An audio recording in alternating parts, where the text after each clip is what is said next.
Have you ever felt that you can't say this out loud?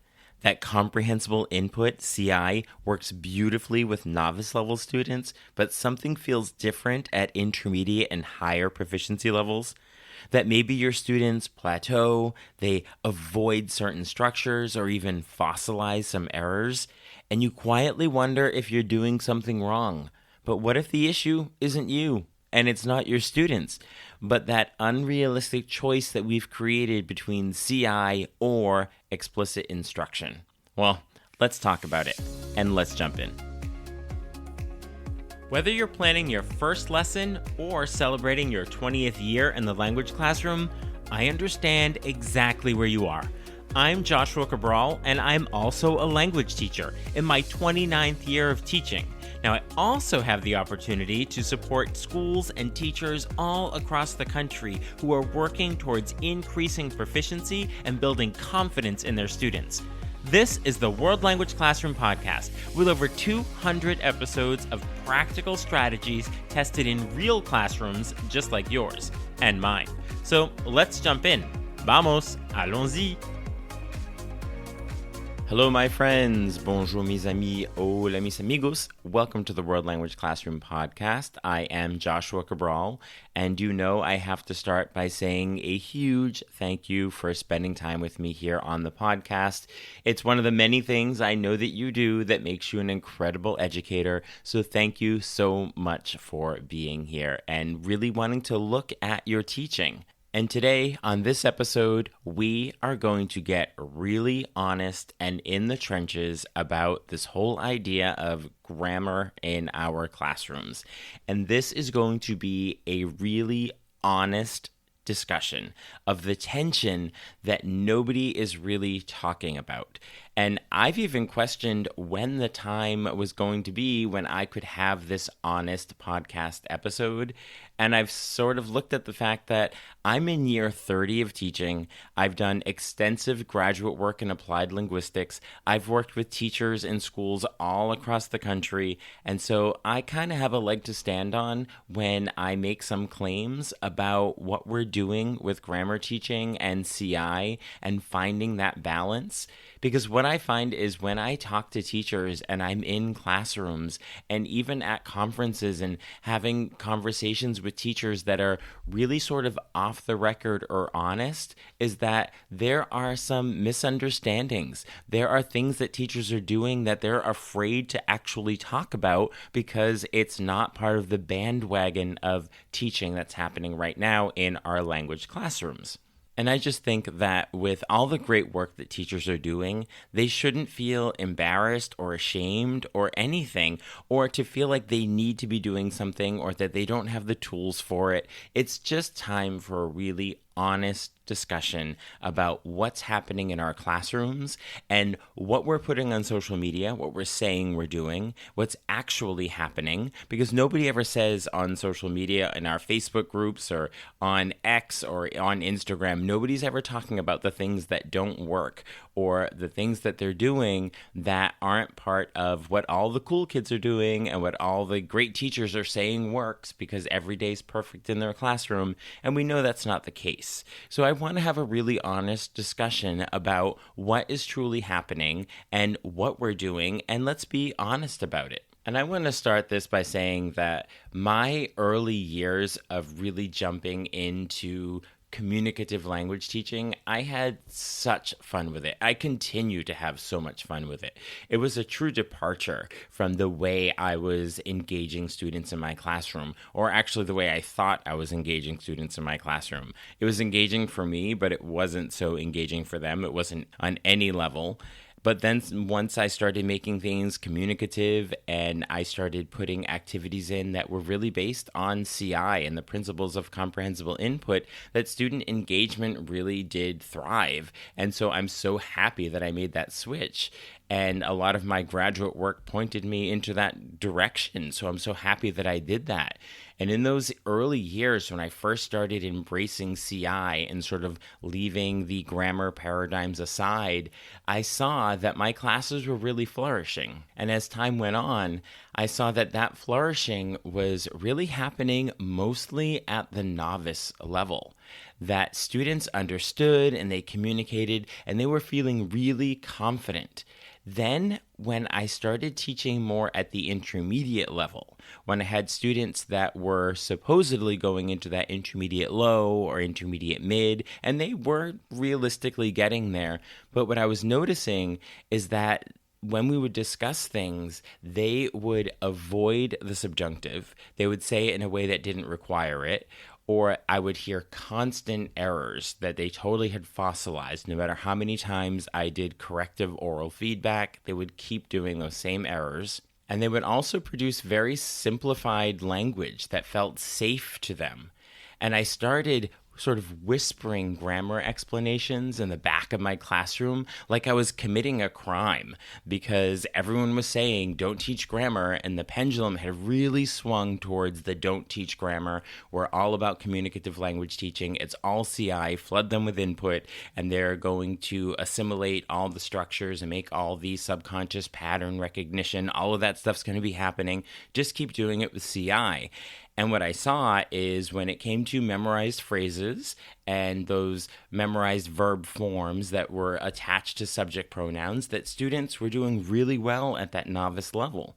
But the reality is, once it got into the intermediate level with language creation, I wasn't seeing that they were taking risks with language. What I saw is that they were avoiding and staying with structures that they were really comfortable with.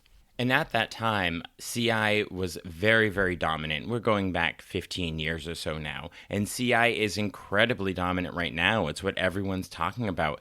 And we have seen through anecdotal and research that is truly peer-reviewed and all the different things that happen with research, that CI is incredibly beneficial for students, that language in context is helping them make meaning, and it's only through making meaning that students are going to find patterns and that they're going to assimilate those structures. All of those things definitely happen because of CI. But what I've seen is, along with that, because of the pendulum went to the anti-grammar end of the spectrum, that in some spaces the idea of explicit instruction was looked at as evil and a regression and very old school, all of those very pejorative terms about teaching. And teachers felt the pressure to claim pure CI, only CI, no grammar. Meanwhile, what I was doing, and what I see a lot of teachers doing in classrooms all over the place, is that they are quietly supplementing CI with some explicit instruction, but they're not talking about it. So if you're doing that in your classroom, just know you're not alone. And I know that we feel like we can't say it in the Facebook group. We can't say it at a conference. We can't do a workshop where we're saying we're doing that, because there's so much of the bandwagon effect of this right now that there's these claims very anecdotally that you can continue just doing CI and no grammar instruction, and students are going to be getting 5s on the AP, and they're going to be doing really well on the IB exam, and all of these different things. And the reality is that we have a research problem when it comes down to that. Now, this whole episode, the reason I want to talk about this is because I want to refine how we're talking about comprehensible input with a really honest lens. And the lens I want to put on this is going back to Florencia Henshaw, where she said in her book, Common Ground, that we really want to look at principles over labels. So what's happening in your classroom, if you are getting your students to the proficiency level that is your goal and your objective for them, where they are able to create with language, if they're at that intermediate level, they're able to swim in different spaces in terms of registers of language or future, past, present, and whatever you're doing to get them there, that's the principle, whatever you're using. If it's CI mixed with some explicit instruction, whatever you're doing, if you're getting that objective and you're getting your students to where you want them to be, then that is amazing, and keep doing it, because you're reaching your principles. And don't worry about the labels. Don't worry about, oh, it's CI or it's not CI. know that if you are presenting students with language that is contextualized and you are getting them to rise in proficiency and to engage meaningfully with the language, and that's helping them to communicate and have a higher level of proficiency, then you are doing good work regardless of what you're calling it or what teachers should be doing or what they should supposedly be doing or what is anecdotally being put out there as the right way. So this is really a true moment of honesty and just taking a breath. And as I said, I have been teaching for 30 years, working with teachers all over the country in well over 150 school districts. I've studied extensively applied linguistics, psycholinguistics, second language acquisition, all of that. And I continue to read a lot of the research that's out there, newly published research in books. And I do this in my classroom. And I've continued my graduate work in teacher coaching and mentoring. So this is really about being honest and realistic and not just on the bandwagon of what people are saying works because it's what you see on social media and what people are writing their blog posts about and always doing their workshops on, but to make sure that it is the reality of what's happening in our classrooms. Because the real truth about CI research is that there is incredibly limited research at advanced levels. The vast majority of second language acquisition studies focus on novice and low intermediate learners. There simply aren't many rigorous studies examining how advanced learners, so that sort of intermediate, mid to high through advanced levels in the ACTFL terms, there is just not a lot of rigorous study about how complex structures are acquired. And CI examples are predominantly novice. When you attend CI workshops or read CI literature, the majority are examples, materials, and strategies that target novice learners. Now, this isn't because CI can't work at higher levels. It's because we haven't developed robust models and what that would look like once you're at those levels. And many studies that claim to test implicit instruction, so that's where students are acquiring without explicit instruction in grammar. So many studies claim to test implicit instruction, but they actually include some form of enhanced input or attention drawing that makes the instruction less than purely implicit. And so that is work done by Dottie in 2003. So even looking at the PACE model, where students are creating the rules on their own, they're finding the patterns, that is actually explicit instruction. And when you look at what it really is, we are doing forms of explicit instruction. And I've actually heard Bill Van Patten say that if you're doing the PACE model and you're calling it implicit instruction, it's absolutely not. You're actually teaching grammar. So he would not even call that implicit instruction. So this all comes down to somewhat of this bandwagon effect that happens when we're talking about CI, because CI has achieved this sort of near ideological status in many circles of teachers. And teachers feel this pressure to claim pure CI and I don't do grammar. And they claim a lot of success even when they're supplementing with explicit instruction. I hear this from teachers all the time. When I go and work with an entire department in a district with teachers in my own building, that I hear this, that they are almost afraid to talk about it because that's not what they are supposed to be doing, although they tend to still see the benefit in it to some degree. And this prevents really honest professional conversation about what actually works. And this is what brings us back to the principles over labels. If you are getting students to where you want them to be, do more of it and tell us how you're doing it, regardless of what it's being called. Now, I would also say that the research does not at all support abandoning CI at the advanced levels. We constantly want our input to be comprehensible to students, so it does support integrating strategic, explicit instruction, particularly for complex features that are infrequent or not salient in the input. The whole idea of teaching grammar implicitly or exposing students implicitly to grammar is that they're able to find patterns. And when they find the patterns, they assimilate them and they acquire them. So they're looking for those patterns. But if they're not seeing those patterns, or it's not a very salient, obvious feature, or it's very infrequent, then they're not going to be able to find and create those patterns even in a subconscious or a conscious way. So when it comes to those features, that's where we're looking at explicit instruction. Here's what the research actually says, and I'm going to put the link to my blog post on this where I have all of the research listed if you would like to go and look into it even in more depth. But what the research actually says is that CI definitely works, but especially and particularly at the novice level. Now, Krashen's input hypothesis is brilliant. It's wonderful. It's what drives so much of us in the classroom. This whole idea of massive input that is comprehensible is so important for strong early acquisition.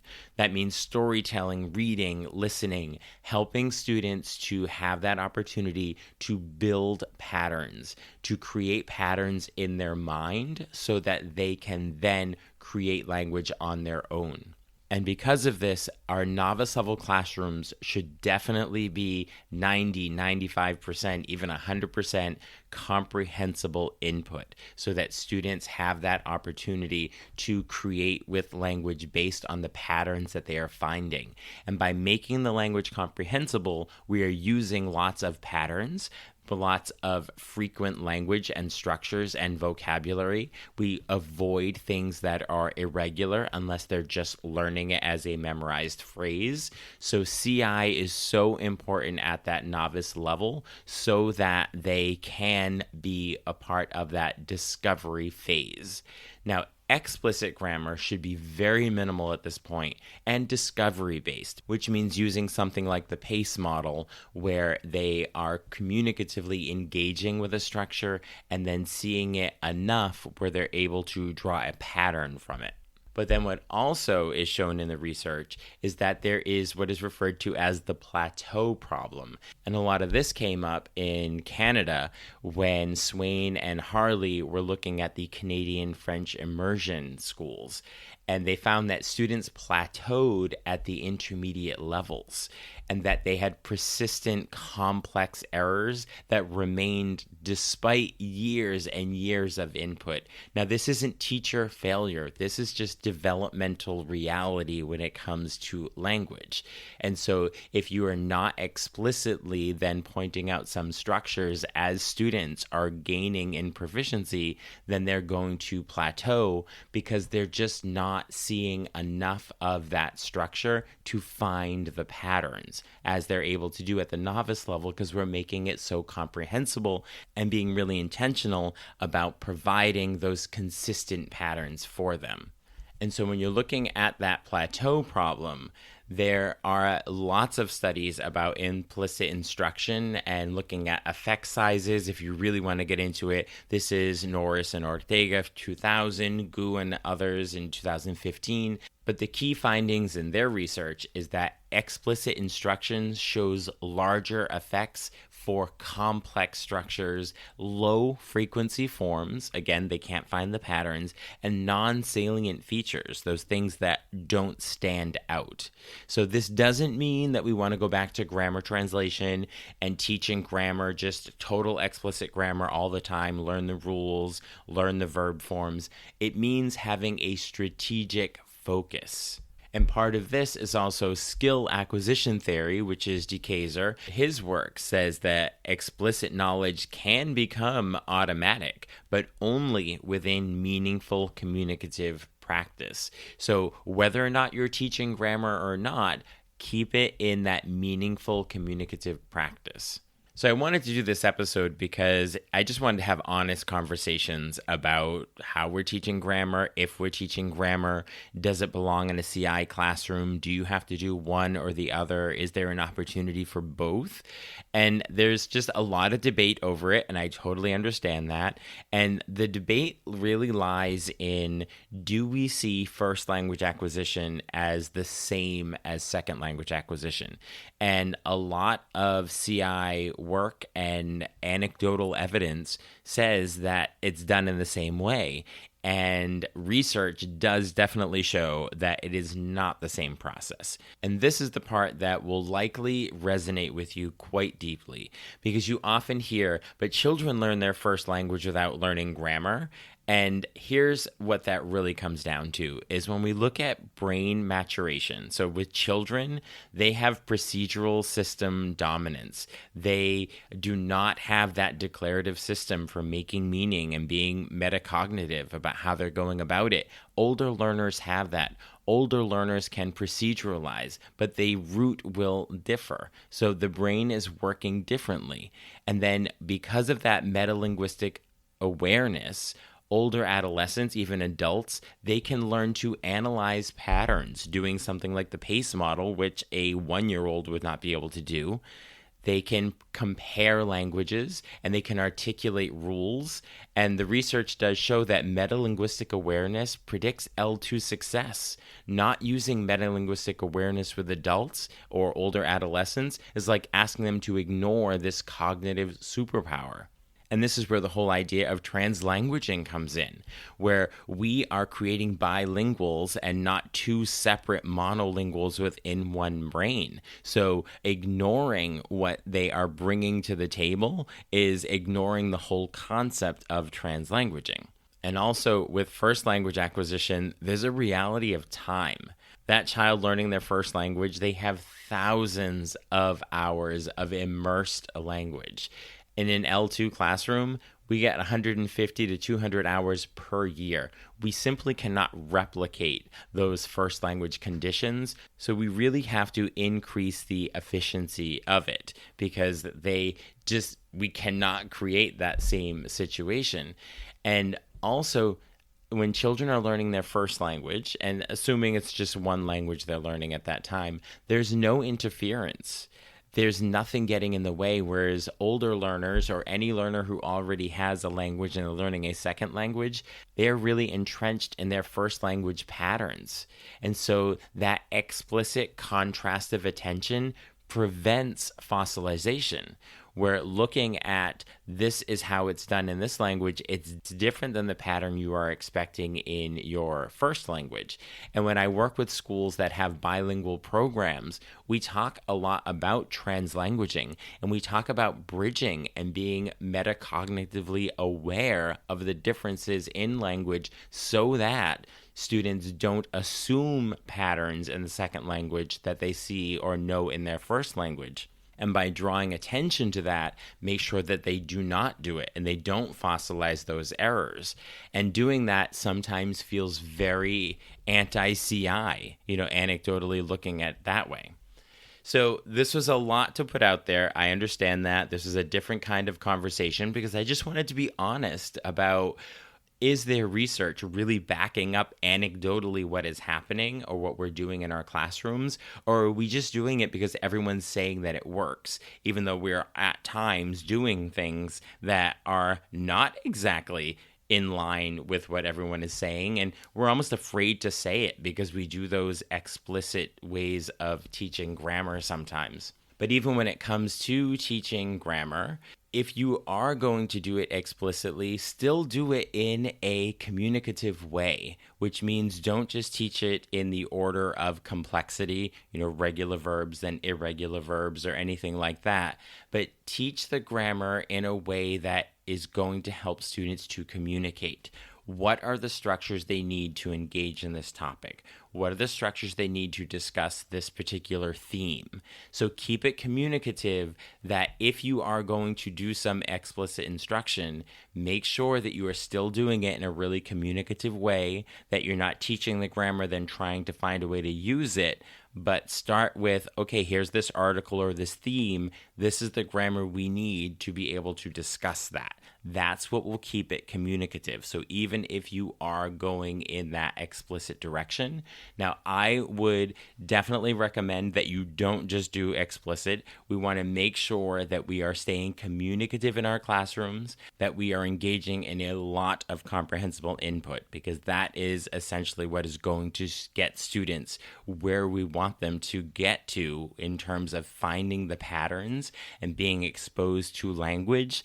But where do we find those times for the explicit explanation of grammar rules, or where can students find the patterns? And when they are regular patterns, they're going to find them. So remember when we were saying that when they are less regular, less salient, or more irregular, that's where research, even Decay's research, has shown that by teaching them in a more explicit way, because they can't find the patterns, that is kind of the only way that they are going to acquire them eventually through using them. So where does this leave us? Now, this is really the core of what we're getting to. So I would say that at stage 1, we're talking about those novice level learners going into the intermediate low. This is really the CI foundation stage. We want to be doing comprehensible input CI 90-95% in our classroom, maybe 5% 10% pattern recognition, which would be kind of a little bit of explicit grammar teaching if you're using something like the PACE model. We want to do a lot of storytelling, putting vocabulary in context, really building a strong vocabulary, doing things like free voluntary reading and clip chats, doing pop-up grammar as necessary as you're going through, and using the PACE model for pattern discovery. But at that novice level, definitely keeping the comprehensible input activities at 90-95% of what we're doing in the classroom. What we don't want to do there is those verb charts and those full grammar lessons and isolated drills, because that's not what's going to be useful for students at the novice level. Now, stage 2, I would say, when we're getting into the intermediate mid to high levels, this is where we want to really have strategic integration here of our explicit. So still keep comprehensible input CI 70 to 80% in the classroom, and then start to look at 20 to 30% of what you're doing is more of the explicit and focus on form, where you're doing more of those PACE activities where students are detecting patterns and coming up with the rules on their own, but within that communicative context. Then at stage 3, when you're really high in the intermediate, going into the advanced low, all the way through advanced stages, we really want to keep that CI, again, 60 to 70%, but then increase 30 to 40% and more of an explicit focus, where you're looking at language register, the style of language, genre, and avoiding those persistent fossilization errors that might come in, and really looking at the subtle aspects and distinctions, because these aren't patterns that are going to come up, but they are subtle irregularities. They are uses of things like a subjunctive or an imperfect subjunctive or a pluperfect or a future interior, all of those types of things that aren't going to be as salient and obvious in just simple comprehensible input. So through all of this, please do not read this as I'm saying go to grammar worksheets and do memorizing charts and teach grammar in an explicit way and be translation heavy and abandon CI. That's not at all what I'm saying. I'm just using this as an opportunity to be really honest about what we're doing in our classrooms, that we really want to focus on form. That means when we do grammar, do it in a communicative way.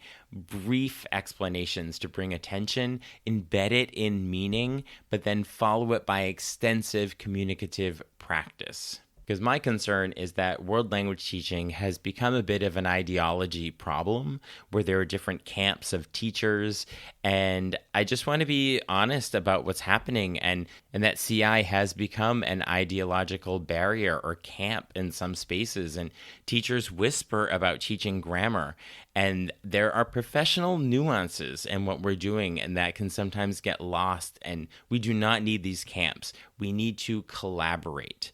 And I just want you to know that if you've ever felt that CI works beautifully at those novice levels and differently at advanced levels, you are observing accurately, regardless of what you've heard from teachers who might be saying that they've never taught grammar, they've only done CI, and their students are highly proficient at the advanced level. If that's the case, we're still waiting for that rigorous peer-reviewed research that shows that that is actually happening there. So use this as an opportunity to look at where are you doing full-on CI, more novice level, where are you integrating the explicit as students are plateauing or getting into that intermediate level. So audit your highest level classes and see where are students plateauing. And then ask yourself, is this structure complex? Is it really low frequency? Is it not very salient in the language? Is it persistent year after year? And if the answer is yes, consider going about it in a little bit more of an explicit way than you may have considered in the past. And use this sequence. Rich input, always rich comprehensible input, a brief explicit explanation, and then use the structure in meaningful practice, and then have some extended communicative experience for students where they can use it in context. And always keep CI as the foundation. Now, that little process I just explained there, I'm really talking about intermediate, mid through the advanced levels.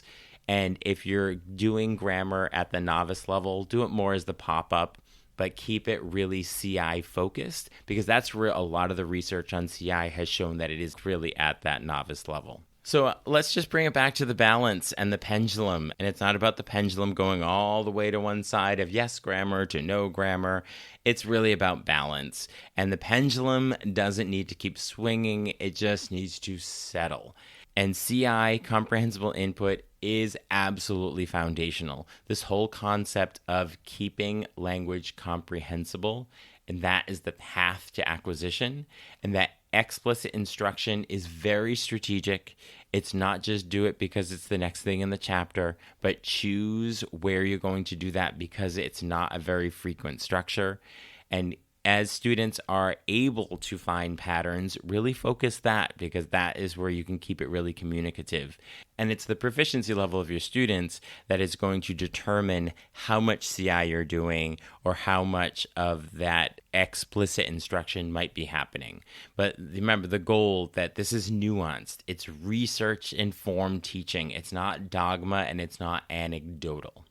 So I hope this helps to allow you to take an exhale a little bit and just feel comfortable in the honesty of what's going on in your classroom and seeing what works and what doesn't work, and that we don't have to be in any particular camp.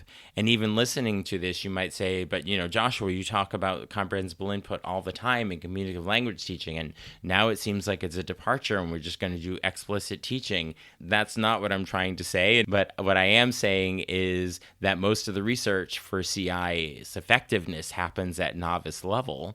And as we get into the areas where students plateau with their creation of language, that there are opportunities for communicatively embedded explicit teaching, but be strategic about it. This is not a return to grammar translation. So thank you so much for listening and for all the incredible work you're doing to help your students become confident, real-world communicators.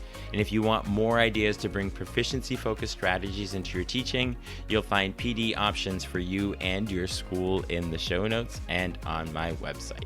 I will talk to you soon. Bye for now. Thank you for listening. Be sure to follow or subscribe so you don't miss a single episode. And let's stay connected on social media. You can find me at WL Classroom pretty much everywhere. You'll also find lots of ideas, suggestions, and resources on my website, WLClassroom.com.